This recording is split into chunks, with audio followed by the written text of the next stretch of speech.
Hi, everybody, and welcome to Under the Forelock. I'm Betsy Billhorn. This is our inaugural first episode, and I'm very happy to introduce Kat Howard, who is the founder of Alchemy of Equus.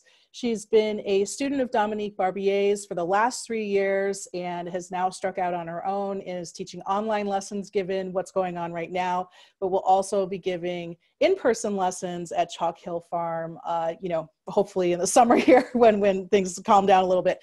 So, Kat, talk to me a little bit when we say Alchemy of Equus, right? What led you to name your teaching style and your website and you know how you're going out there? What does that mean to you, or how did you get to that Alchemy of Equus?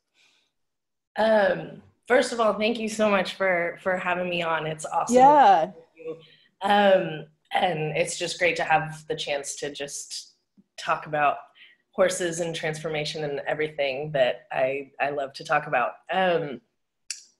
Alchemy of Equus, I definitely have to first pay tribute to my teacher, Dominique Barbier. He wrote a book called The Alchemy of Lightness, which has been extremely influential because that book goes into detail about what is happening between a horse and rider at an energetic level, right? And so much of that is what sets Dominique and Deborah Barbier apart from the majority of the horse training world. I think I speak for all of us who work with horses in that there is an energetic level that we're not necessarily aware of. Mm-hmm. And not only do they draw attention to it, they really put the focus and the end goal of horse training on this energetic connection that we're able to establish with horses. And that has been something that has always been missing for me throughout my career. I started riding horses from a very young age. I mean, the first time I ever sat on a horse, I think I was in diapers still. But I come from a 3-day eventing background, which I was a little jock growing up and funky and used to fling myself over big fences. And, I have so much respect for all my eventing friends who are still out there. Still out there doing it. Yeah. That's what I mean about that energetic connection that happens. I mean, when you are coming down the hill to that is wider than you are tall, and you don't realize it necessarily, but there had better be a conversation going on between you and your horse if you want to make it over this fence, right? And but that was something that was never necessarily acknowledged, and there was always kind of a missing piece for me that I couldn't really articulate. So how did you figure that out though? Like when so you're out there and you're going at the fences and, going with your hair on fire, and you say, well, I got to have a conversation. So, and it's unspoken, or maybe it's not something that's formally trained. So how did you end up having that conversation, or did you just basically wing it and hope for the best? I mean, was that something that you ended up, figuring out on your own and then saying, hey, I wanted to get deeper into this, or was it just this missing piece? It was always a missing piece. And because that piece was always missing for me, it ended up shaping how I continued to look for work with horses. Because when I started out, when I was a kid and when I was eventing, I was just doing it as an amateur, right? Mm-hmm.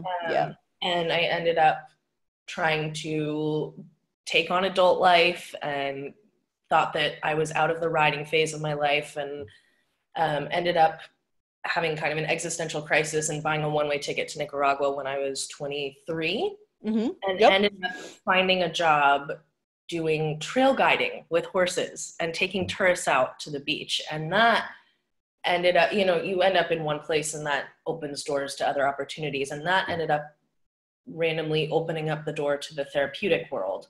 And at that point, I thought that maybe the missing piece was that I wanted to work with horses and people in a way that was a little bit more alternative, that would bring horses and people together in a different way. And I went into the therapeutic world and I said, this is something, but it's still not quite that, because I want I felt like it was doing fantastic work, but I was not doing anything in terms of horse training. And I wasn't necessarily doing anything that was working the horse. It was really just for the people. And so then as your journey continues to go on, you know, you keep finding these different places. And I ended up in Guatemala working with this fantastic organization. And then I ended up on Vancouver Island in Canada. And I was gifted this book called Meditation for Two, which showed this. It was this beautiful coffee table book that had these fantastic pictures of these horses, these stunning horses, and this French gentleman working with them. And he's talking about the connection, about the meditation for two, about how when we work with our horses, we're trying to make them more comfortable in their bodies. And that had never been anything that I had heard before. I had never heard anything about it. It was either you ride your horse and you train your horse so that they will do what you want, or it was something completely alternative that did not necessarily incorporate horse training, if that makes sense. And this was that blend of the two worlds. Yeah. So when you talk about, because you don't hear people talk about energy, right? I've done clinics, right? I've worked with other trainers and some talk about it, but it's not like your standard when I'm taking lessons or I'm going out in competition or whatever. We don't talk about what's going on energetically. I think either with a horse or with yourself, frankly, right? Mm-hmm. Yeah. So, but then I'm interested in the therapy aspect, right? So you were talking about, this is more about the people. So it was really, but was there any kind of discussion around a relationship with the horse? Because a lot of times, with the equine therapy, it's that the horse is helping the person, and sometimes there's a special connection that happens, say with an autistic person or so forth, and then they really blossom. But is there any discussion around that energy or that connection between the two, or is it just kind of a thing that happens? Like, I can't speak for every place. Right. But where I was at, no, not necessarily. I think that depending on one of my therapeutic riding instructor, one of my mentors, Cindy West, I think that she was a little bit more cognizant of that, of that connection than like a larger facility that has, group lessons going on and it's a little bit more formulaic.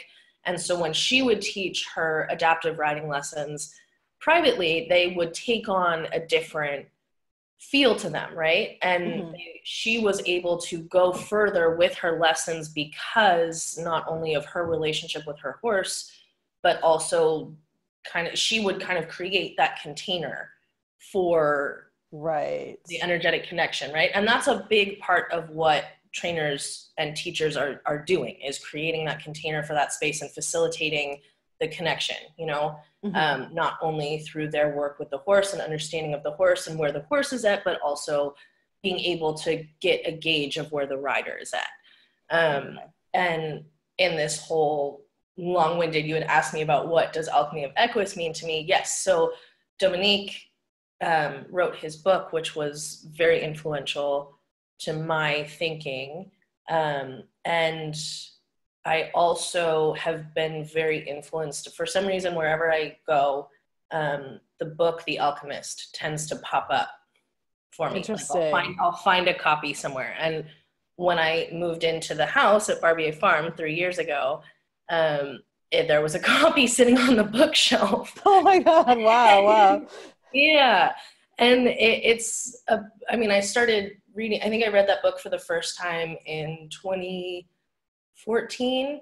I was getting set to graduate from college and in this point of, where am I at in life? And it was informational to me. And then every time you go back to that book, it has something really like almost like it has a light bulb moment for you, right? Yeah. And there's always some sort of epiphany that you're able to draw from it.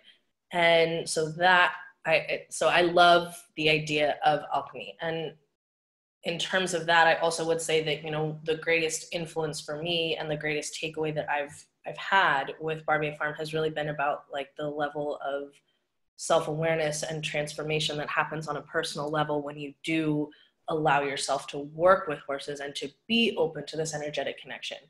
That doesn't mean you don't have to do the work, and it doesn't mean that you don't have to do the work on a physical level, on a mental level. It's just that what ends up happening is that you create this new level of awareness that's kind of able to sit outside of yourself. Right. And that has been life-changing for me, not just in the world of horses, but in other aspects of my life as well. And that's something that I would love to be able to share with people. Yeah. So then that's where, but for me, that happened through the work with horses. And I understand that, I think that cultivating a practice in whatever you do, it could be in visual arts, it could be in dancing, it could be in yoga, it could be in surfing, it could be in gardening. But when you have a practice and you allow yourself to continue to go deeper into it, you're able to cultivate that kind of awareness.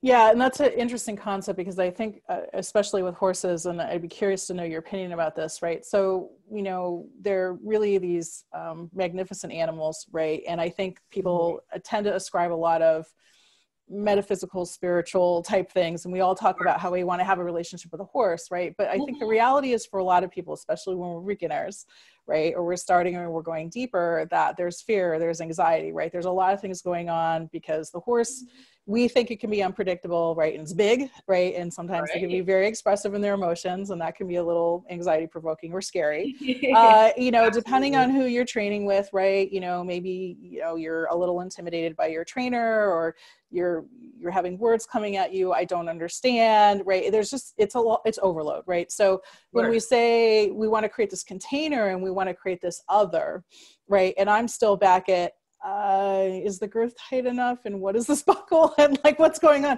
So how does one, if I'm somebody who maybe has anxiety, right, or I'm not quite sure, and I'm fumbling a little bit, like where would I start that connection, or how did you, like, you were searching for it and you knew that kind of was there, and I think people are at that thing, but can you talk about like the beginning of that journey a little bit, and how I would create that container, right, when I'm still trying to figure out all the other mechanics and other non-container things, right? Yeah. So yeah. And all of those pieces that's such a good point, because all of those pieces are relevant to each other, right? Like you have to walk before you can run.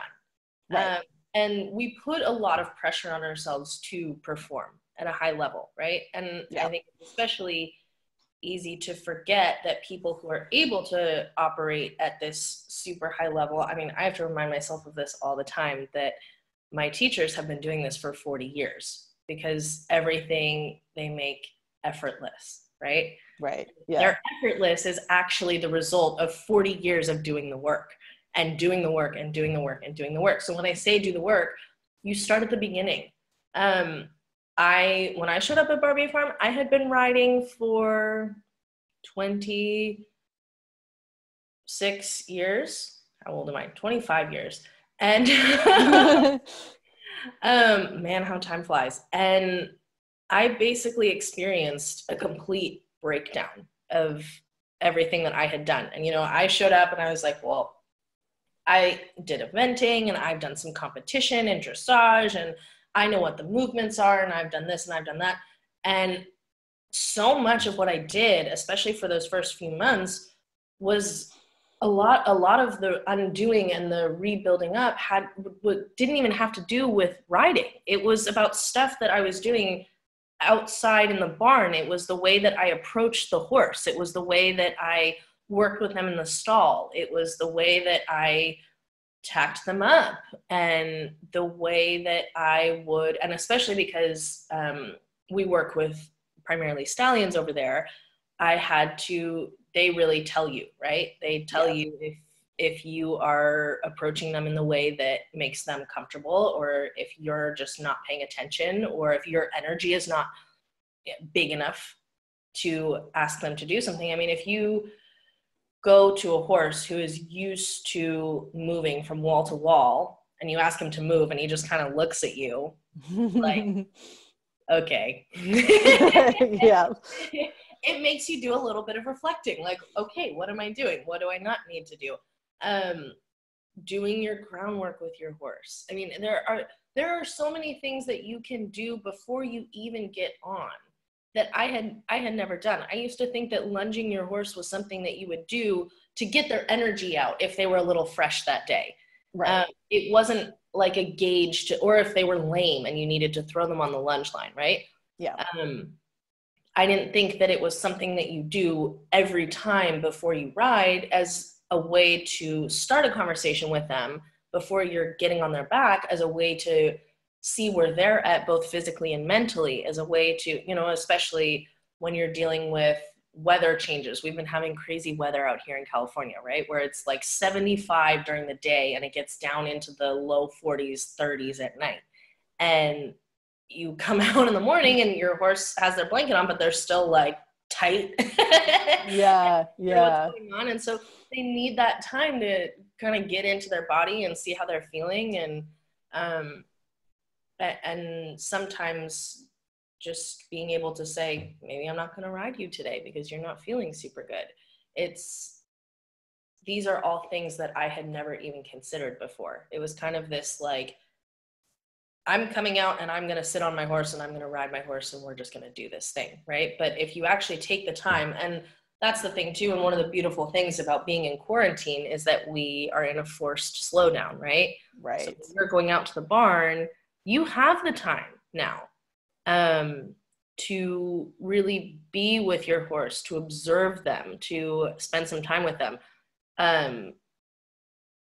Go sit in their stall with them while they eat and just be in their space. Because I think a lot of it also is that we don't establish enough of a spatial boundary with our horses. Mm-hmm. And we kind of allow them to come into our space because we want them to love us. Right. Yeah. You want that affection. Yeah. Yeah. It's your horse because it's about having that relationship. And so one of the biggest things is it's sort of like relationship therapy. It's establishing those boundaries between you and your partner so that you can have a healthier, more relationship with a little more longevity, as opposed to something that's maybe a little bit codependent. Right. Yeah. And allowing your horse to essentially walk all over you because you're not aware of what's going on in horse terms. You're projecting your human wants onto them, right? Mm-hmm. So being able to take that step back and be a little bit more objective and say, first of all, okay, you know, who's number one and number two in the herd dynamic, and what do I need to do in order to establish my role as number one so that we can have clear communication. Right. Yeah. So a lot of that has to do with the way that you move your horse and the way that you approach them and kind of asking for that space from them. And it starts to become second nature to you. And as your horse starts to understand it, they actually become much more compliant and much more cooperative because they understand where their place is. So let's talk about that dynamic of 1 and 2, because there's this concept, people talk about leadership, they talk about being dominant, right? Or to the extreme of, you got to show this horse what to do, right? And you say number 1, number 2, so I'm having conversation, the horse will listen to me. So how, and then you use the words compliant, right? And I can see where people might take that a certain way, right? Like, I'm the boss, right? So can you talk about, in your way, like, how is that being a number 1 while having that connection and that relationship, right, that you were talking about, right? Having kind of that bubble where you feel like there is a connection and we get each other, right? But this stallion or, whomever you're working with, mares are probably equally in the same category, that they're kind of listening, right? Like, okay, all right, I think I'm going to go along with this. This sounds like a good idea. I'll move over here to the other, or stand still or whatever. So can you talk the number 1, number 2 through a little bit, and how it's different from, I think people think like the horse has to obey, right? Or I'm going to make them do something, right? Right. And I think that the difference in that is that one is a little bit reactive. It's this horse is not listening to me, so I'm going to make them do what I want. And I have to prove a point, or there is, I'm going to be consistent in the way that I ask my horse to do things so that they have a clear understanding of what the expectation is, right? Right. And sometimes, because we also are dealing with a living, breathing animal, a being who has their own set of thoughts and emotions. And yes, horses are always in the present, and we do a ton of projecting on them. We also do have to remember that they are their own being. And so sometimes they're not going to feel as good, or, you know, or sometimes they don't understand what we want. And right. if we, one of two things can happen when the horse doesn't understand or has a moment where, especially if they're a mare, where they say, maybe not, or I'd rather not. You know, that is your opportunity to ask yourself, okay, is what I'm asking them reasonable? And if you're asking them to, for example, move away from you in the stall, that is reasonable. That is always reasonable. You are setting a very basic boundary for both of your safety, right? You're saying, you're going to move away from me, because if you look at herd dynamics, the boss comes in and moves the other horses away. And that can be something energetic, or it can start to escalate to, hey, let's go. You know, so if you have your little whip with you and you just like give them a little tap on their hindquarters and say, excuse me, move away from me. It doesn't need to be aggressive. It's just that you are reinforcing your point and saying, no, I really do mean what I say. So that it's your opportunity to reflect on, am I asking them something reasonable? And if so, how do I reinforce my picture without creating a fight right now? Right, right. Because if you back down, if you say, hey, will you do this? And they say, maybe not. And you say, oh, okay. Then you flip, you're the number two, right? So, well, you're number two, and that's not the you ever want to be in. I mean, if you think about it, it's like we're about to get on our horses. We're riding them. We're working with them on the ground. It's like we want to be having a conversation, but the conversation is not going to even start if all you're doing if the whole conversation you're having is, I'm the boss. No, maybe I'm not. I guess we're not going to do that today. We're never going to get anywhere, right? Well, and it sounds like too that when you're on the ground and you're beginning to be like, okay, I'll be number two, or you know, I mean, it's kind of like kids, right? Where you can have candy, you can have cake for breakfast, right? I mean, and then you start, but that's on the ground, and then imagine now we're trying to get in the saddle, and then you end up having to make a ton of compromises that will end up in doing a lot of physical things to make your horse go somewhere, and then you both end up unhappy because you are trying to force your respect on something. I mean, if you turn your horse into your child, for example, right? Yeah. How are you going to treat your kid if you say, please do the dishes, and they say, no, I don't think so? You either can say, okay, I'll do the dishes. right. Say, excuse me, I asked you to do something to help out around the house. That's pretty reasonable. You're going to do your part. Right. You know, and then depending on the level of willfulness of your child, or what they've gotten away with in the past, or what, you know, maybe they have trauma about the dishes and you need to work them through it step by step and help them and say, I'll do it with you. It's okay. You know, every horse does have their own story or their own background. And that's why you do want to start with your very basics and establishing these things on the ground. Right. And I know that when I was a kid, I had a 17-2 Irish sport horse who I would drag around like a puppy dog, and who I allowed to walk all over me, and until I'd had enough. And then it was like, get off me, that's too much. Because if we don't establish that boundary, they will continue to push and push and push and push. And then all of a sudden we say, oh my God, that's way too much, or they've bitten me, or they've done this. And we have this emotional reaction of, how could you do this to me? right? Well, or that they're bad, right? You know, or there are, you know, because I'll hear people say, well, they're just doing this to be, you know, mean to me, or, you know, they're just bad, or they're, you know, in a sassy mood or whatever. But, you know, in reality, how you've are set they? all the little breadcrumbs, right, over that whole time.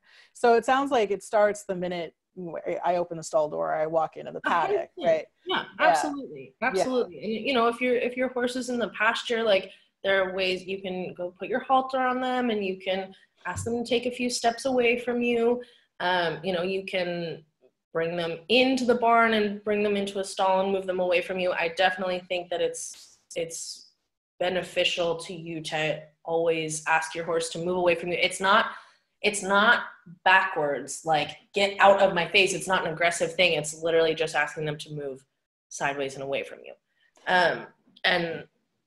And yeah, I mean, how are they supposed to understand that, you know, one thing is bad if everything up until that moment has been allowed? Right. They don't communicate with us in human form, you know, and the more that you communicate with them, and the more that you kind of talk to them and establish this and are more proactive in what you do, the more you'll realize that they will start to pick up on that more energetic connection. And that's when things start to get really interesting. Yeah. And one of the things though, again, I'll ask, because I see this happen, right? So I go in, so maybe, okay, I'm watching this and I'm like, all right, I'm going to go to the barn right after I watch this episode, and I'm going to ask my horse to move a little bit, and he doesn't move, right? And we've already said, because maybe you've established a pattern over days, months, years, potentially, of not listening, but then there's this acceleration of frustration, right? Yeah. You know, so we go from, you know, oh, hey, please move, to, damn it, you know, and the whacking and the slapping and the pushing really hard and stuff. So can you talk about the dynamic in the person? Like, why does that accelerate so fast? Like, why, you know, and then like how to catch that and then say stop, and then like to come back from that step, because I'm sure, you know, we've all felt that, right? You know, we've gone all the way from 0 to 95,000 in anger, you know, frustration. So how have you learned to catch that and then to wind that down, right? The first step is to catch it, right? Because once you are at that level of anger, frustration, you're sunk. Your mind's left the building. The building. You're completely operating out of, you're not in your parasympathetic nervous system at all. You are just completely emotionally reactive, right?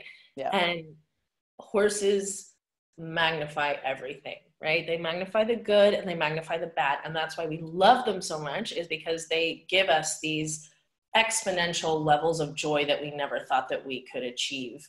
And at the same time, like this sense of anger of like, how dare you not obey me? If you look at the root cause of that, it's because you're coming from this place of insecurity, saying, I'm not a strong enough person to get my horse to do what I want, right? Like it comes from this place of, oh no. And then you add in a little bit of fear of like, there's this big animal that won't listen to me. Right. And you've just created this whole mess inside of you, and that erupts as something generally pretty negative, right? Yeah. And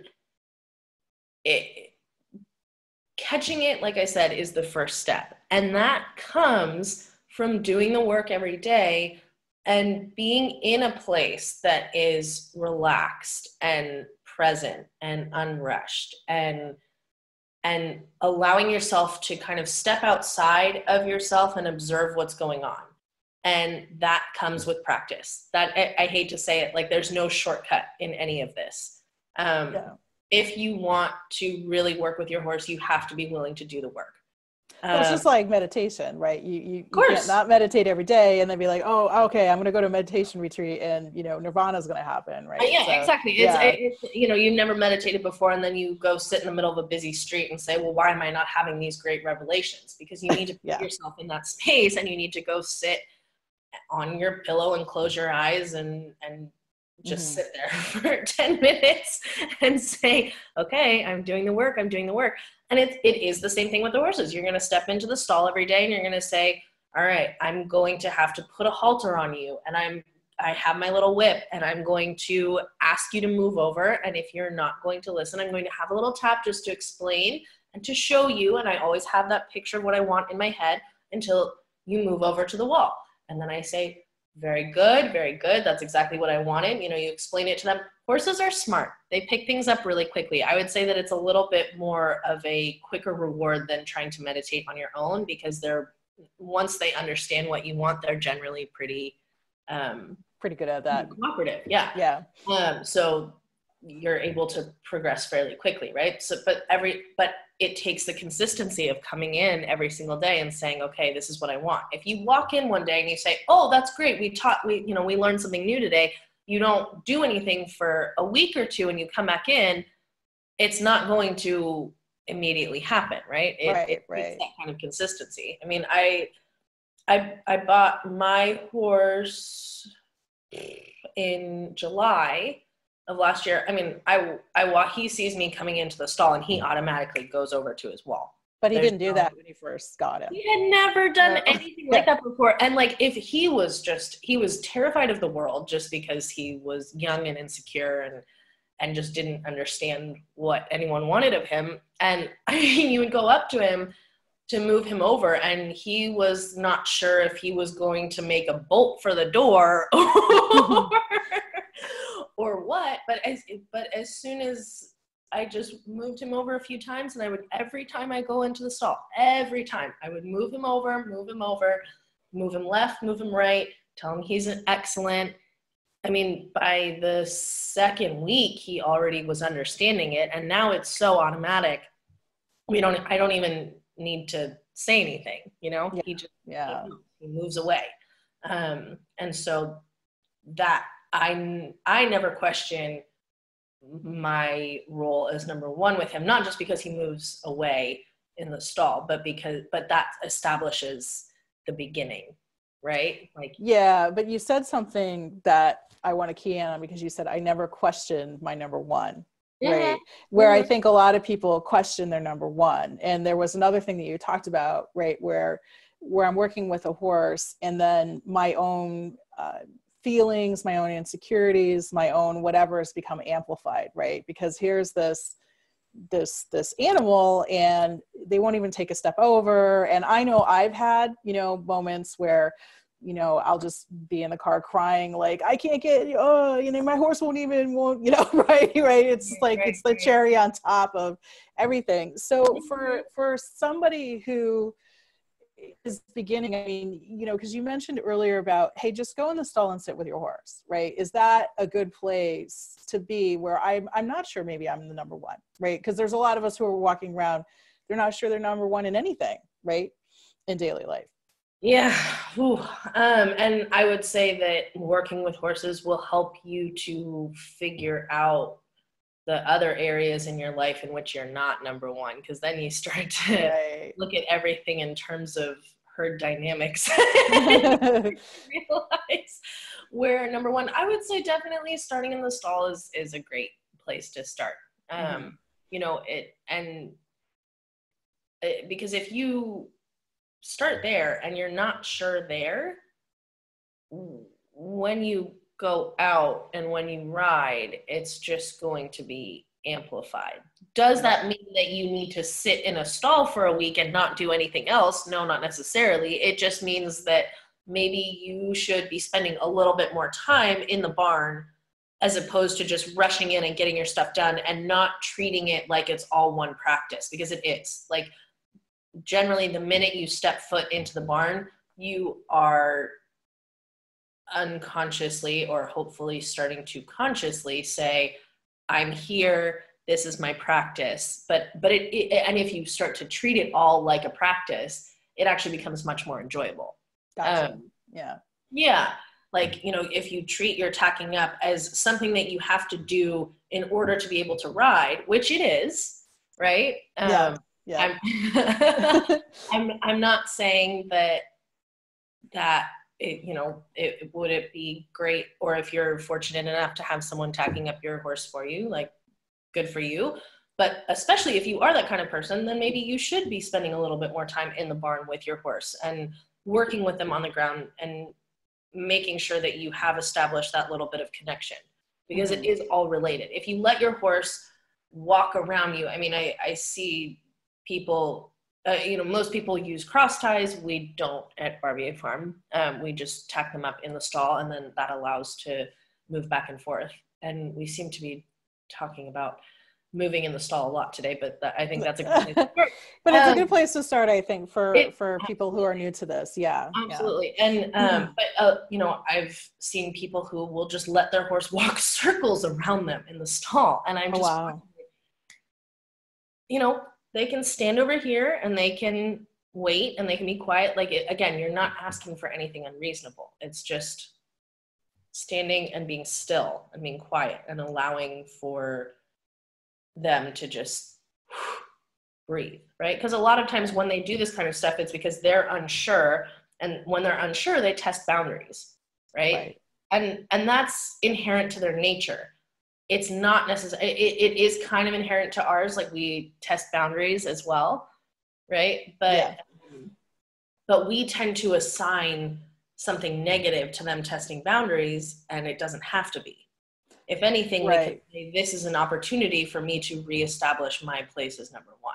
But I was just going to say, I think there's an analogy in real life, right? Because if you have a group of people, there's, you know, and you're just standing around, like usually there's some kind of natural leader that emerges. I mean, there's in a vacuum, somebody is kind of, right, whether overtly or not, but there is a leader or there's a plan that starts to happen, right? So, I mean, I think it's the same thing with a horse. What you were just saying is, if I'm not showing leadership in a, you know, not in a kind of manner, but I'm just, hey, this is what we're going to do today, right? Then the horse is going to be, well, hey, this is what I'm going to do today, you know, right? Somebody's got to step up and say, you know, here's the plan, right?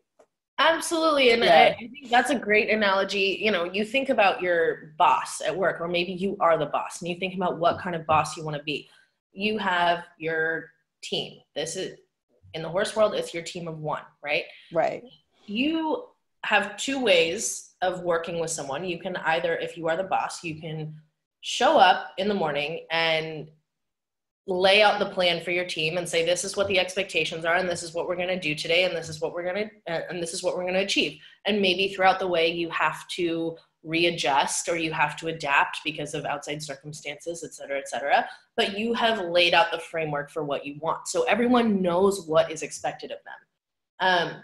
Or you can show up, you can go right to your office, you can not say anything to anyone, and then you come out at the end of the day and you say, why didn't anyone do their work? Right. I wanted this. And everyone says, but you didn't explain any of that to us, right? Right. And thinking about, like, if the situation are reversed and your boss comes in, it's like you want them to tell you what's going to happen. Right. And, but not scream at you. Right. So if the situation was reversed, right. Yeah. You know, okay, you're not really telling me what to do. And so I'm going to, well, I think maybe, you know, Kat wants me to, I don't know, you know, clean the dishes or whatever. So I'm going to go do that when it's not what you wanted, you know, me to do. You wanted me to sweep the floor. Right. Yeah, so I have no idea. And then you come and yell at me and I'm like, what? You know, so, right. Better it would be like, you know, I want you to clean the kitchen and you have no idea that I want anything. And you're like, well, until you tell me something, I'm just going to go over here and drink coffee. And then I come out and I'm like, you've been drinking coffee for 2 hours. What are you doing? Right? Exactly. Yeah. Kind of how, you know, you're lazy, you're this, you're that. And it's like, if we are not actually communicating what we want, and that is the whole idea of this kind of training, is that we are working on communicating what we want. And you start to realize that the more you do reinforce that kind of communication, and when I say reinforce, I just mean, sticking with it. That's a really big part of leadership as well, is because you are always going to get some sort of pushback, whether it's with other people, whether it's with, your family, whether it's with your horse. Again, with horses, it's their nature to push those boundaries, and we take it personally. So if we are able to do the work and keep in mind that generally things aren't personal with horses, they're just kind of they're working with what's in front of them. Mm-hmm. That goes a long way, I think. Learning to not take things personally when our horses push back, because especially if it's our own horse, we do take it personally. Well, because this is supposed to be our heart horse, right? We use these words, right? Yeah, but you mentioned something too about consistency, which I think is important, right? Because you mentioned your horse that, when I come in the stall now, he knows I go over here, right? And he just does it, right? Yeah, absolutely. And I think that's part of it is, and I've had trainers say, have a plan, right? So, and I think going back to the groundwork, or, even when you walk in the stall, that there's an element of consistency, right? That one helps, the horse, right? Because every time Kat shows up, I'm going to move to the side because she's going to groom and this, right? Mm-hmm. Versus changing it up all the time. I can imagine for a horse, right? Just like people, you're like, well, but yesterday we did this, or we've been doing this for 5 days and now you want it this way, right? Mm-hmm. So is it also the consistency of the practice of, I come to the barn and I'm going to walk in the stall and I'm going to ask you to stand over here now, please. And then we're going to groom and then we're going to tack, right? So that I'm showing leadership, but I'm also showing consistency. And, do you think that helps with also me kind of feeling like, okay, now I'm number one, right? In a gentle way, right? Absolutely. Yeah. Absolutely. I mean, because every time that you reinforce your picture, you gain a little bit of confidence as well, right? Mm-hmm. What you're doing for the horses, it's not just for them, it is for you as well. It's just, so then when you are in situations that allow for success, you feel that success, and then you feel more confident to step forward and to progress, right? And horses are creatures of habit. They like to be, they like their feeding time at the right time. They start to know when it's about that time. They're like, we're hungry now, it's almost 4:00. They want consistency. We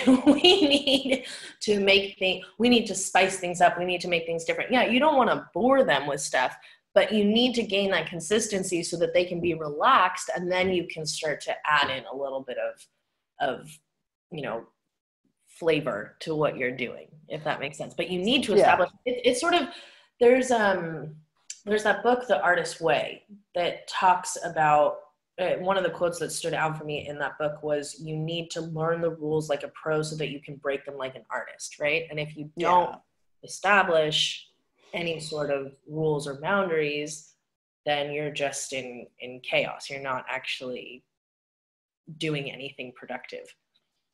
Yeah, and I would say that the one thing in my experience too is that, I love the container concept that you talked about, right? So, I create that container almost of trust, right? So when I walk in with my mare, she knows what the routine is, right? When we come in every day, I have, a warm up that she knows and she feels comfortable with. But then, like you said, because I've kind of established that, Betsy's not going to lead me to a place that's chaotic, that I can ask for things that maybe she's never seen or heard before, right? Or, like you say, spice it up, but we're just not going to get that.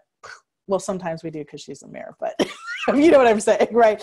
But I think it's that also the establishing that number one is also establishing the horse's trust, right?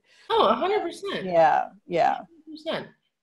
It's definitely establishing what kind of leader you want to be. I think that something that Dominique talks about is, what is the responsibility of the rider, right? Right. and the responsibility not only is to be the leader, but also to be a very fair leader. Mm-hmm. You need to be really sure. And part of fairness is asking your horse only to do the things that you are sure of, right? So if you come in, because the way that you do something has so much more impact than we think, right? Like it's really less about what we ask them and more about the way that we ask them to do it. And that's how you end up with horses who are either traumatized or shut down, and just like, because the asking is too strong, right? Is that? Either it's too strong, or it's done with not great intention, or, you know, things are done with this kind of wishy-washy, I'm not sure. And that's kind of how you end up with dangerous horses, is this uncertainty, either uncertainty or just brute force, right? Like we're trying to find a way to ask for what we want and to not back down from it without being brutal. Right. So fair but firm, right? Like, absolutely. Yeah. Fair but firm. But you know, you hit on an interesting thing, because I think at least conversations that I have with other horse people, and you know, you see this online, and it's definitely a dialogue about you know, it's too right. We don't want to use the words dominate and, you know, and you know, hitting and punching and all the, you know, the cruel stuff, right? You know, and we say that's bad. And I think everybody is in agreement on that. There's shades of that as you move down. But then there's the, you know, I think sometimes people swing the pendulum the other way, where they go, oh, you know, I have to be polite, right? Like, what is the horse feeling, right? You know, like that kind of stuff. But that creates a certain level of uncertainty. Like what I'm hearing you talk right now, I'm putting myself in a position of number two, because I'm going to the extreme of what the horse wants to do.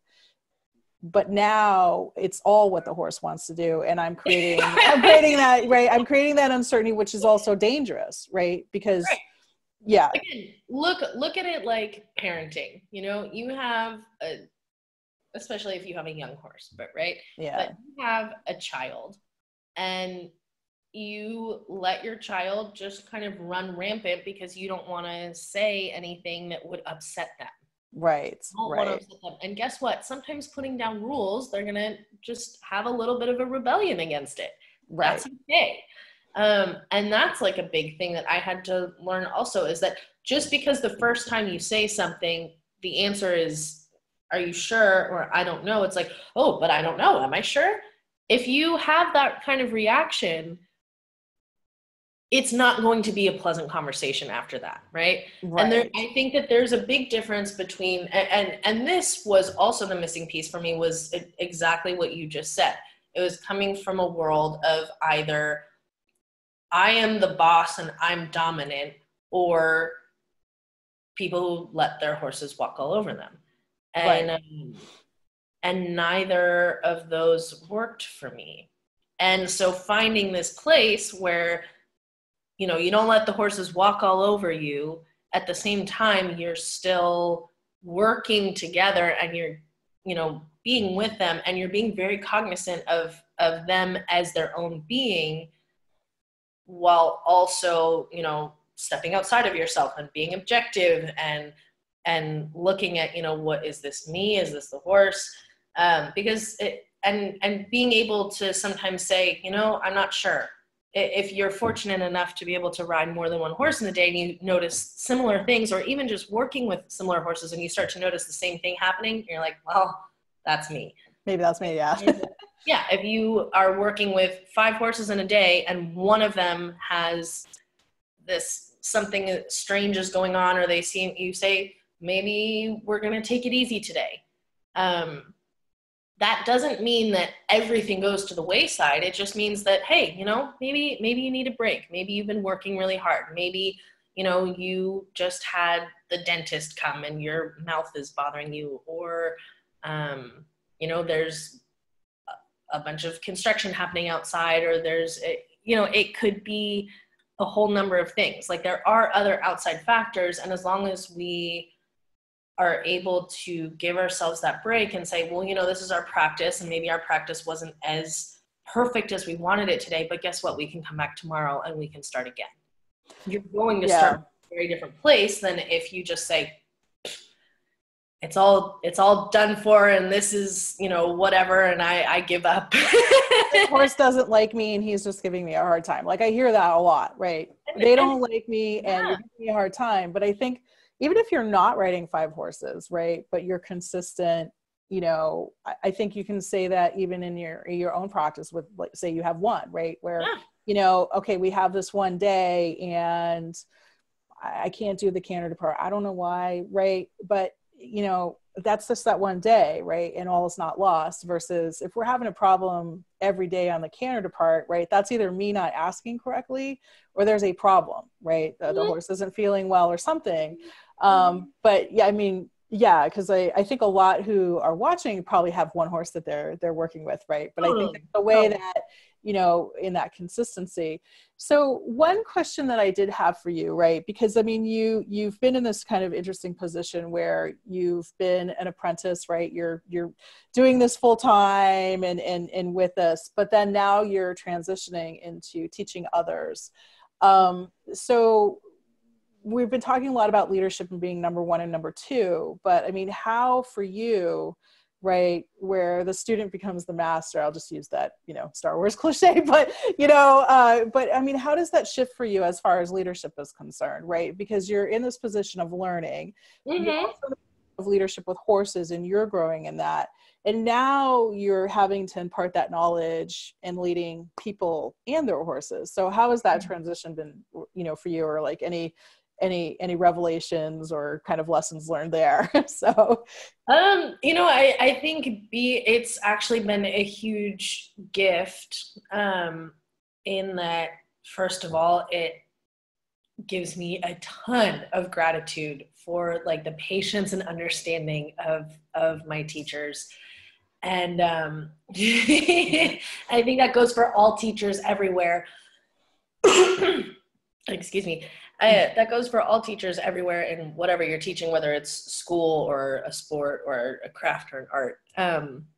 It takes a lot of patience and time to work with someone and to really see where they're at and to not flood them with information just because you want them to have these same revelations that you have had, and you kind of want them to feel everything that you felt all at once. It's like your job is, again, to create this container so that they can go on their own journey, and being able to respect where they're at, both personally and within this art, right?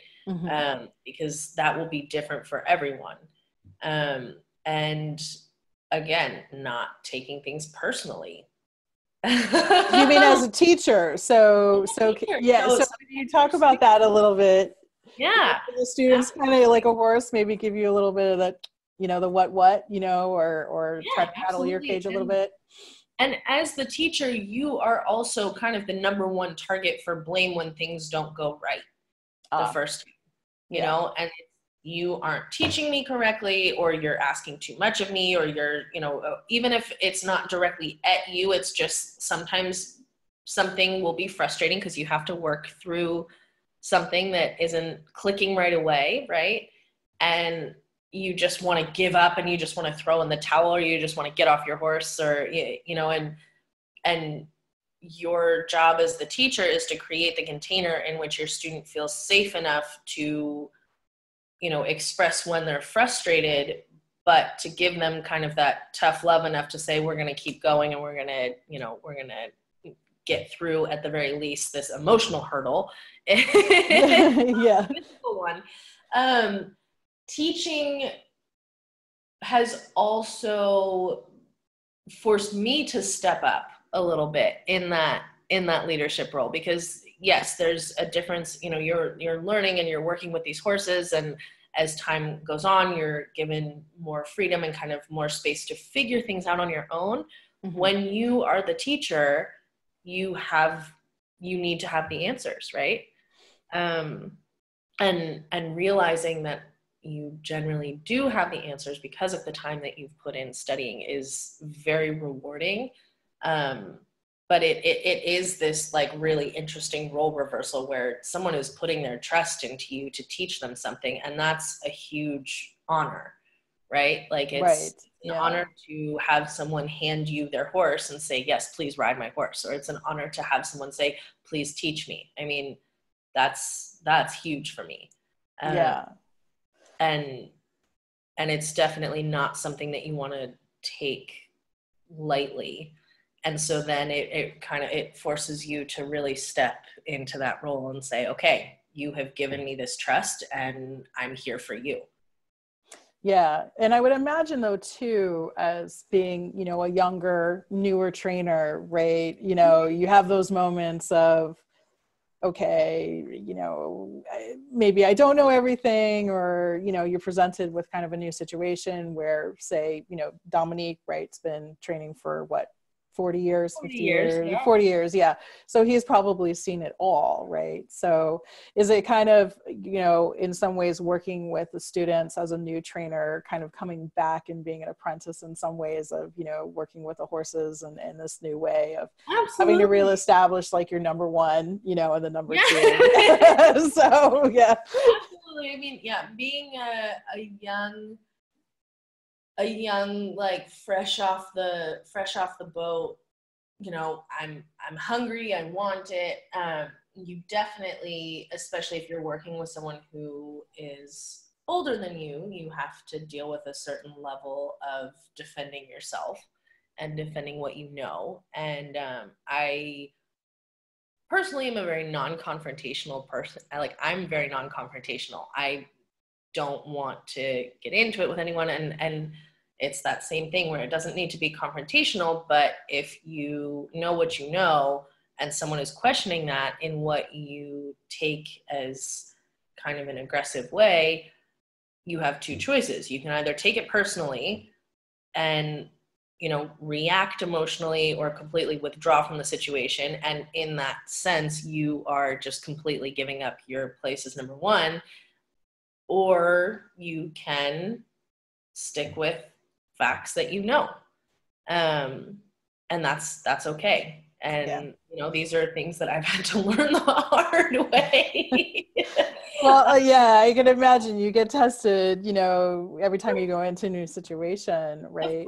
Of course. And I would imagine with older students, right? So you've got two things going on, right? One, you talked about the age difference. And so, you know, oh, here's Kat, you know, well, she's been doing, she's still a kid. She doesn't know anything. But I think the other thing, right, you've talked about a different way of working with and being with a horse, right, energetically. And you know, we started talking early in the conversation about, right, this isn't something that people talk about as much, or, you know, where they talk about it in a kind of this woo-woo way. But I mean, I frankly, you know, I have not been in a lot of clinics or with trainers. I would say that, you know, that's the 20%, not the 80%, right? When we don't talk about energy and relationship, and not in the way that you and I are talking about it. So introducing that concept, right? People are coming to you, and now I'm introducing this concept on top of that. Like, I'm sure that's a little bit of a double whammy there. So like, how do you, again, you know, we introduced this concept of this container to create this other, right? This third thing, not the two of us, right? And how, like, has that been difficult? Or do you think that people are really, that there's like a shift, right? That people are looking for this and they know that they can get it, they just need some guidance? Or do you still feel there's some resistance a little bit of, oh, well, here's Kat, you know, with her little, you know, flower necklace thing on it, like, woo, you know, being all woo on me. Like, how is that working for you? Or do you think the clients you have are kind of predisposed? I mean, so can you talk through a little bit on that and your clientele and your way of working with horses and how that happens? You know, I think it's interesting because this conversation that you and I are having is probably one of the more in-depth ones, and which we've gone more towards the energetic side of things. When I'm working with people, especially for the first time, the introductory way into it, I mean, you have your levels, you have your physical, your mental, emotional, and then what you would get into the spiritual. And I guess I should go up with that. And the intro into that is the physical, right? Mm-hmm. So the introduction tends to be a little bit more of what is going to make your horse more physically comfortable. And then you're able to see the change that they have mentally in that. And allowing, you know, and working with the rider on how to get themselves out of the way physically. Because when we get on horses, and a lot of this, because the physical and the mental are very tied, right? Mm-hmm. The more spiritual, energetic, the more energetic way and what comes after that. So it's like that introduction into it really has to do more with talking about the physical and talking about the mental, and showing the riders that when your horse is physically comfortable, the difference in them mentally. And they can feel it. They can see it. Even if it's their first time, like lunging their horse, when their horse goes into the correct position, everything changes. And there is a feel to it. I mean, there's a reason why people say, like, can you feel that when you're riding your horse? And so this is something that we all are doing inherently. We just don't ever talk about. But that feel is really the energetic part of what we talk about. So it's introduced in that way, but it's not necessarily like I don't try to talk to people about, you know, having like great spiritual awakenings or something like that, because we're all different, right? You know, so everyone's on their own journey, and maybe what they want is just to ride their horse, and they want their horse to feel good. And and what you don't realize that, you know, when you are having that intention and you're saying, well, I just want to ride my horse, I want my horse to feel good, that completely changes the energy around what you're doing, and that automatically creates that kind of connection, right? But when you, and so even if it's not necessarily explicitly stated, it's there. But well, you know, and you're the first person, because, you know, you hear this term feel all the time. Oh, we have the feel of the horse. And I'm like, what? You know, I'm sure a lot of people are, oh, okay, yeah, I do this. Oh, right, the feel of the horse, right? You know, and, you know, and you see that a lot, I think, in the Western disciplines too. They talk about the feel.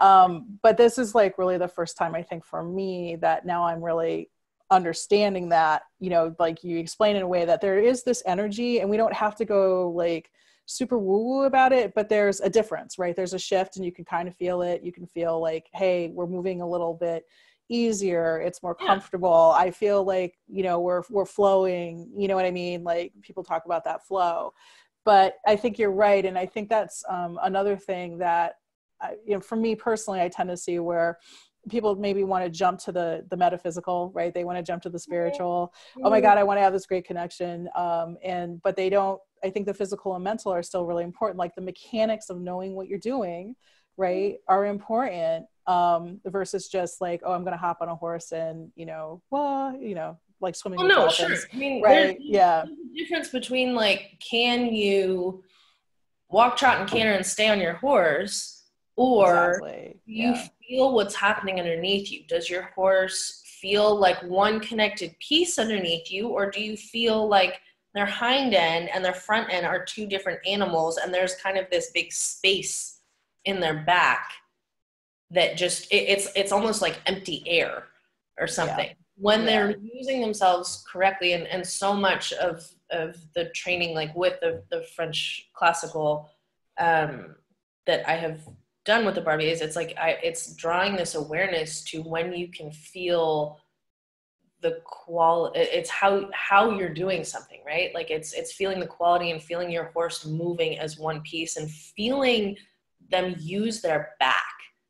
No one talks about horses' backs. They talk about, you know, no one talks about that. And that is like the most important piece. If your horse is moving correctly and functioning well, you're going to feel this strength underneath you that you wouldn't necessarily feel if they're either not being ridden on the bit, or if they're not being asked to use themselves, or if they're being compressed. It just has, again, it's a feeling underneath you that even though you have a saddle, you're able to feel them. And yeah. So would you typify it? Because I mean, sometimes when I've had like feel, there's the way that I would describe it as ease, right? Like, you know, we're not mechanically like, do this, right? You know, and that the horse is just moving in this very easy way, right? And, you know, it's hard to articulate, right? And I think that's the problem when we start talking about feel is I think everybody articulates it a little bit different. But we all kind of know what it is when it happens, right? Exactly. Yeah. And then it's learning to find that on your own. You know when something clicks in and it's right there. And that's also where the lunging is really helpful because you're able to see it. And, you know, when they click into place, there's kind of a surge of energy that will happen. Like you'll not in an explosive way. It's just, again, it's that ease. You understand that they're using their hind legs to push as opposed to their front legs to pull themselves forward, because I spend a lot of time watching horses draw in circles. Yeah, I'm sure you do. So you start to recognize the difference, right? Because yes, most horses can do a walk, a trot, and a canter, but like, what does that really look like, and how are they functioning? And so then, you know, you can feel underneath you when something, it's got that feel, it's got that ease, it's got that flow, but you know, it's not our job to hold the horses up and push them around. You want to feel like they are moving and you're able to influence them.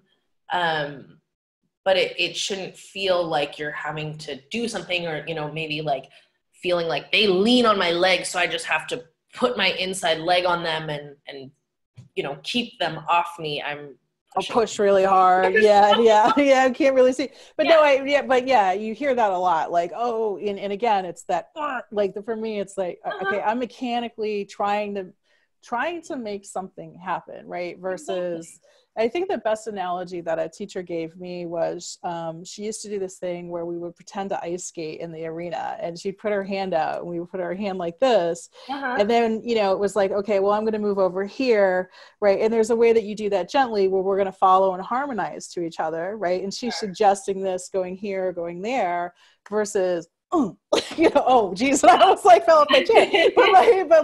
But my point is, there's the mechanicalness of pushing, right?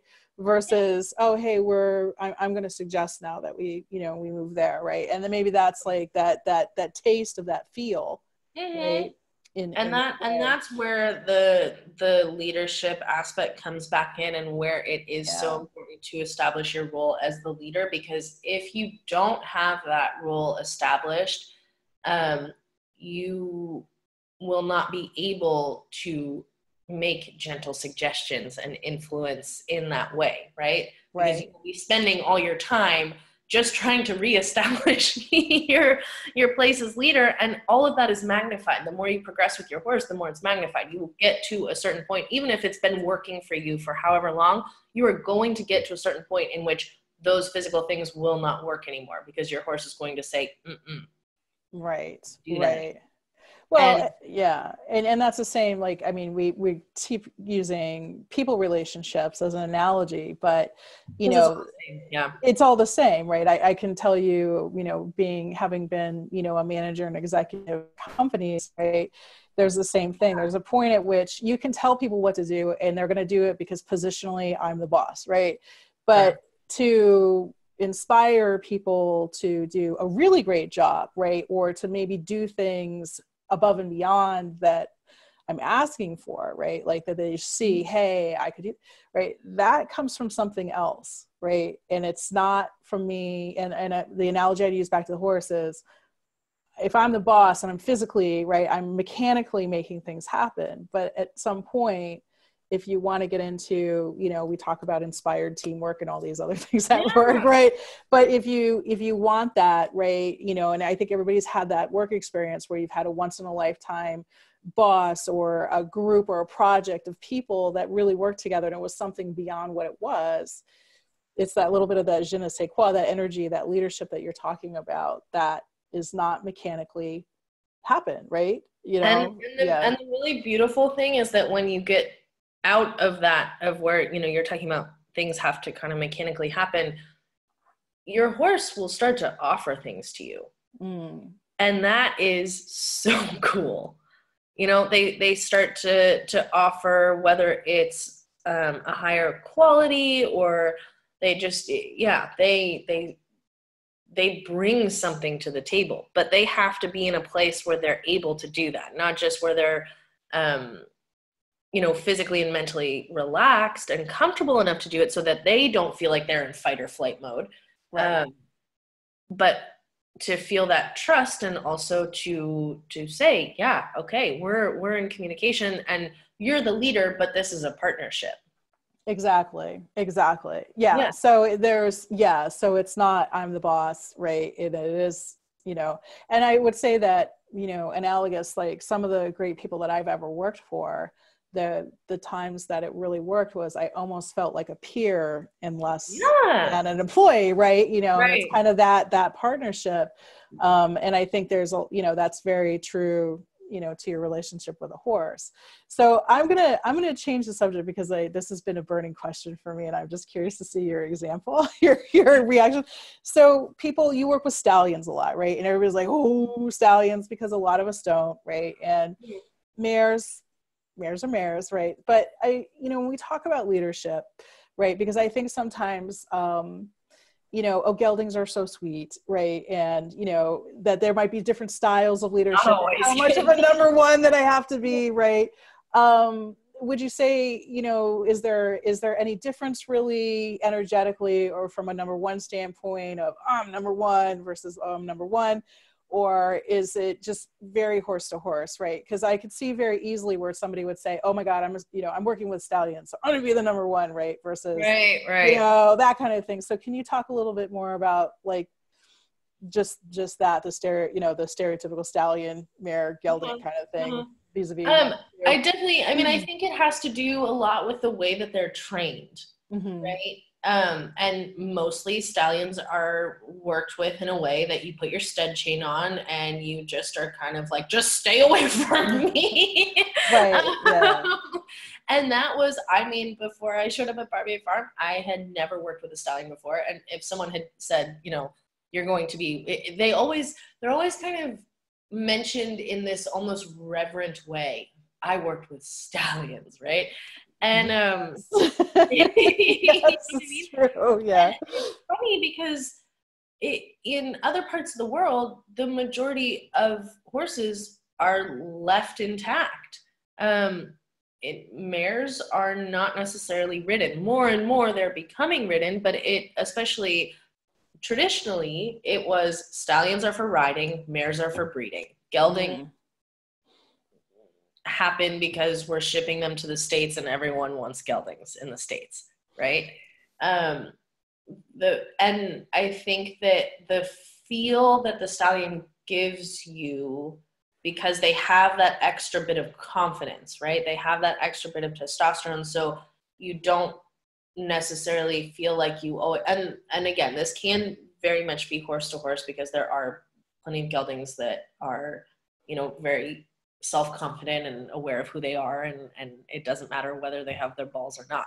Right. Yeah. In general, leaving your horse intact, I think, does allow for that extra bit of confidence. And so then when you're working with them from a confident place, the give and take is just magnified a lot. Gotcha. Okay. And that magnification also happens with, if you're not sure, they'll say, oh, really?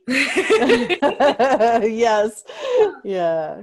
You know, and so I think that does magnify things a little bit more. With the mares, you have that hormonal aspect, right? Like when they're coming into season, maybe they're going to get a little more physically tight, and they're going to feel a little bit whatever, or so you're kind of distracted. Yes. Yeah, you're with that aspect a little bit. But again, when you have this consistency, whether you're working with a stallion, a gelding, or a mare, not only do you have kind of your ground zero to work from, so then you can actually make an educated, not necessarily, like you can make an educated judgment call, as to how your, maybe, okay, if your mare comes out and she's just all over the place, but she's been doing fantastic work for the last month, she may be in season, right?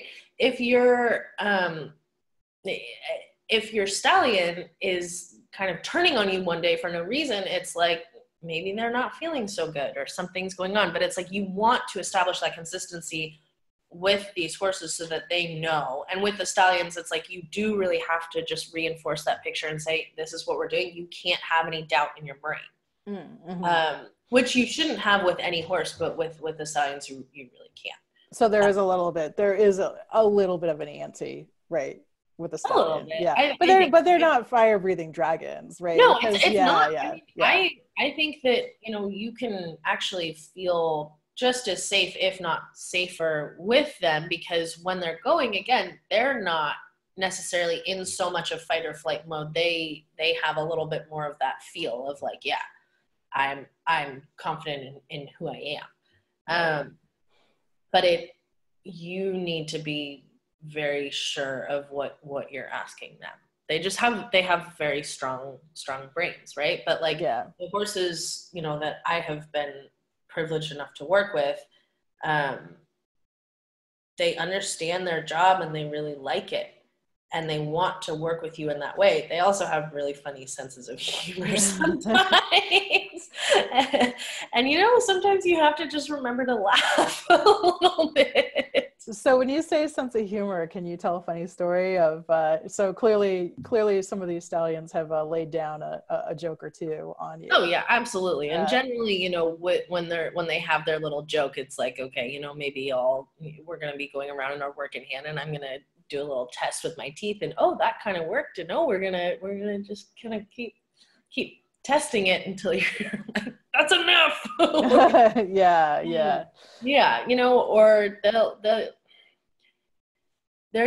they're funny, like they'll pick their moments in which to kind of get the last word in or have a laugh or if you're not paying attention, they're kind of like, hey, are you paying attention over here? And generally stallions will test with their teeth, but they're not necessarily, it's not aggressive. It's really just kind of hey, what's going on? I think my favorite with that was I was lunging Dominique's personal stallion one day, Sedoso, who's just like one of the most incredible horses I've ever been able to work with, and we were doing some work in hand, and he got my finger in his mouth and he just held it there, like, not biting down. He just held it there, and it was like a very clear, you need to be more careful. Wow. Like I could do something, but I'm just letting you know. And then he let it go. Yeah. Like, I think I'll be more careful now.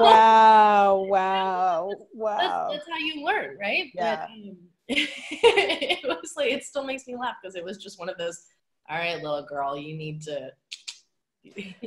I had a moment like that with my mare because she, when the water trough is low, she gets pissed. And so she goes and kicks it over, and then she'll keep kicking it, and sometimes she skins her leg right from the plastic. Okay. And so I was getting in there and I was trying to put the ointment on, and she kept putting her hoof up into my hand, like, hey, you need to back off, because I think I was being a little aggressive with it.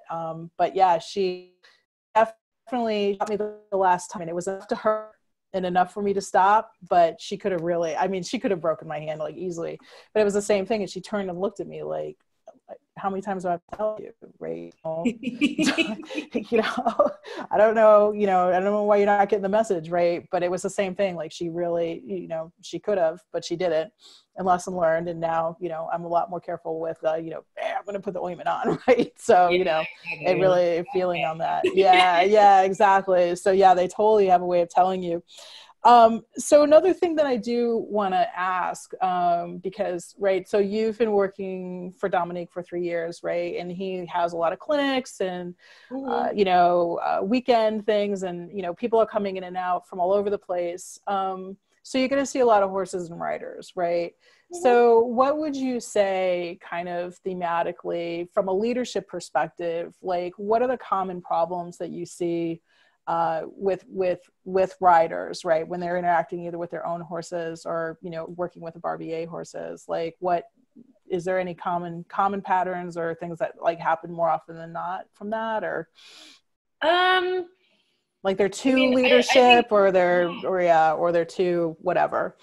I would say that the majority of people, and I would include myself in this, especially when I started out, who are coming because they're looking for kind of a more compassionate and sustainable way to work with their horses. Generally, the issue is being a little bit too allowing, or not stepping into that leadership energy as much. So it's a little bit of a, hey, you know, okay, we're going to do this. And so then when they work with Dominique, a lot of times he's like, let's go, let's ask for a little more energy, let's ask for a little more spice, let's do this. And it's that stepping into a bigger energy. And then I think like when people are working with their own horses, because everyone has their own story and their own relationship, and inevitably that can either mean trauma, or it can mean, you know, kind of you've gotten to a certain point where you're working and maybe you're making some compromises in order to make some things work. I think a lot of what Dominique and Deborah do is they, again, create that container for you to step out of like the patterns that you have gotten into with your horse on a personal level, so that you're able to progress with your riding. And then that also helps to establish that personal relationship on it in a different way, right? Yeah, so that's interesting, because I guess too, when you're using the words compassion, I guess this is where we get these funny notions in our head, right? Because we confuse compassion with being a doormat. Passive. Yeah. Very passive, right? Yeah. You know, versus, you know, I read this really great quote from the Dalai Lama, is talking about that having compassion is actually one of the most courageous acts that you can have, because it's about giving people, being compassionate to what they need and not what they want. And so it's not being a doormat, right? And there is a stepping into your power, right? But I think we have an association with that compassion word as just, you know, oh, you know. Right. Compassion is allowance, or compassion is softness, or compassion. And there is a certain level of that. At the same time, it's sort of like any sort of relationship therapist who would talk about having boundaries, right? Like boundaries are compassionate. It's like, if you want, it needs to be something healthy. Like just allowing someone to walk all over you is not actually productive for anybody. But do you think people are surprised by that? You know, because like, right, you're coming in, and I'm not just talking about the Barbiers, right? But you're coming in and you're like, oh, I want a more compassionate way of working with a horse, and, you know, this, and then I'm coming in and I'm being more passive. And then your trainer is saying, you know, you have to step into your power a little bit more, right? And there's that really tricky tightrope between, I think it's that firm but fair thing, right? Versus I'm going to be passive, and then going all the way the other way, being like, wow, you know. It's a pendulum. And I think that there's definitely a learning curve in that. And you kind of learn to gauge it within yourself, and figure out like what you need. Because sometimes you need to tone your energy down. Are people surprised by it? I think sometimes. And again, when I say like, not everybody needs to amplify their energy. I mean, some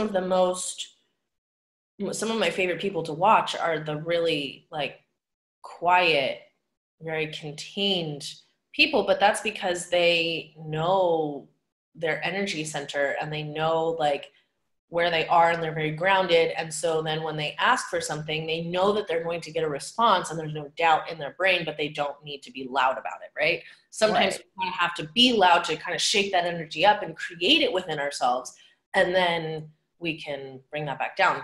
Are people surprised? I think maybe sometimes.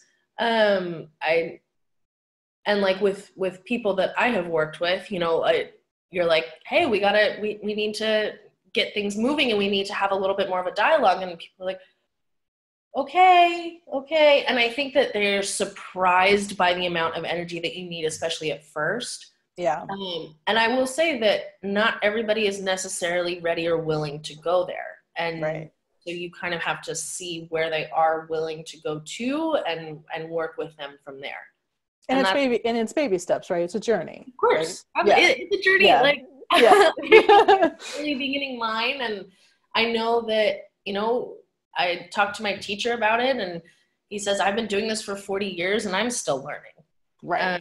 And that's been one of the most humbling things I've ever heard, is for a literal master to say, I'm still learning things. And that's how you know. You say, this is literally never ending. well, that and to be easy on yourself, right? Because, you know, like you said, you're going to go this way. I think for people who are starting this journey, right, and they want to create that compassion, but it's energy, that number one, number two, right, you're probably going to go like this a lot, right? And then you're going to figure that out. But it's that consistency of coming back every day and all those little baby steps and just, you know, just chipping away at it, right? Instead of expecting, oh, you know, I'm going to be great, you know, the first time, you know. And the more that you can regulate that part of yourself and give yourself that break and not turn yourself to say, I need to be doing Grand Prix level movements by, you know, the end of the summer or this and that. And, you know, it's great to have goals. Goals keep us going. Goals keep us alive. Like, dreams are fantastic. But being able to look at it as more of just a daily practice and ask yourself, why am I really doing this? And how do I want to go about achieving this? And making that more of your primary focus, because then it becomes more process oriented than goal oriented. Right. And when it's more process oriented, it completely changes the way that you do everything, and it changes the way that you relate to your horse, to yourself, to everyone around you.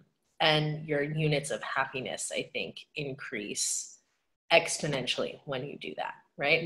And you know, I say this as much of a reminder to myself as to everyone out there, right? Because it's so easy to get caught up in that rat race, and then this lovely shelter in place order that we have is really forcing everyone to step back and say, oh my God, you know, all the goals that I had might have just gone out the window. So what am I going to do with all this time that I now have to kind of be with myself? And it's like, okay, what has my process been? And maybe you have been fitting in going to the barn between your job and, you know, balancing your family and doing this and doing that. And all of a sudden you have all these hours in the day. Go spend multiple hours at the barn if you can, and just like figure out what your process has been and how you can sink into it a little bit deeper. Yeah. And that totally makes sense, right? Because now we have I don't want to say it's a luxury, right? But a reset to be able to do that. So great. This has been really, really wonderful. So I'm gonna wrap up, because I think we've had a really great conversation, and thank you so much. I just want to wrap up with one more question. So what, in your time with working with horses, like, what do you think was your your aha moment? Like, wow, I finally get it. Or, you know, you just had this new revelation that really moved you forward. Can you talk about a time that you had that? I think I had maybe 3. I think one of them is what I just talked to you about things being process oriented instead of goal oriented. And it's really about how you do things as opposed to what you are doing. And as much as like I can return to that, then the more grounded I feel. There was one lesson I had this was like a year and a half ago, maybe, that I will always remember. And I was riding and I was trying to work through some pretty difficult stuff. And I'd been struggling with things for a while, and I was getting frustrated, and I could feel myself kind of starting to check out because I was just frustrated and starting to go on autopilot, where I was like, well, this isn't going to get any better, so I'm just going to do this. And this other kind of voice or something stepped out of my brain and was like, pull yourself together and get through this. Wow. And I was like, yes, ma'am. I'm going to pull myself together and I'm going to get through this. And that was that introduction to me, in that other kind of observer who's able to step out of my emotional self and say, you know, don't take this personally right now. Work with what you've got and allow yourself to just be where you are. And then the other biggest moment I would say is realizing that it's really not about horse training. It's really about training ourselves, so that we can ride the horses. And that is where the whole Alchemy of Equus was really born from. Is it's about the self-transformation, and it's about the self-awareness that we can cultivate in order to be able to meet our horses where they're at. And it's something that like my teacher has been saying time and time and time again. I mean, he says all the time, he's like, the horse is always available. The horse is always available. You're like, yeah. I understand.